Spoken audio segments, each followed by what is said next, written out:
নামাজ ফেলে দোয়া ছেড়ে আমরা ভাবছি সময় আছে, কিন্তু মৃত্যু তো বলে আসে না। আজ যে বেঁচে আছি, কাল কি গ্যারান্টি আছে? যখন আমলনামা হাতে পাবো তখন আফসোস করে বলবো, হায় যদি একটু বেশি ইবাদত করতাম, কিন্তু তখন আর কিছুই বদলানোর সুযোগ থাকবে। ফিরে আসুন আল্লাহর পথে। হে আল্লাহ, আমাদের গুনাহ মাফ করে দিন, আমাদের হিদায়াত দিন, আর আমাদের আখিরাতকে সুন্দর করে দিন। আজ যদি আপনি না বদলান, কাল হয়তো সুযোগ পাবেন না। কিয়ামতের দিনে 1 সেকেন্ডও ফিরে আসার সুযোগ থাকবে না। শুধু একটি পরীক্ষা, অস্থায়ী, ক্ষণিকের।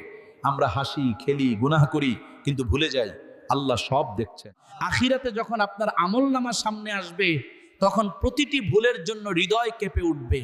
আর তখন আল্লাহ সব দেখছেন, আপনার নামাজ, আপনার গুনাহ, আপনার নিয়ত। আজ যে সময় নষ্ট করছেন, দুনিয়া শুধু একটি পরীক্ষা, অস্থায়ী, ক্ষণিকের। আমরা হাসি খেলি, গুনাহ করি, কিন্তু ভুলে যাই আল্লাহ সব দেখছেন। যখন আমলনামা হাতে পাবো তখন আফসোস করে বলবো, হায় যদি একটু বেশি ইবাদত করতাম, কিন্তু তখন আর কিছুই বদলানোর সুযোগ থাকবে না।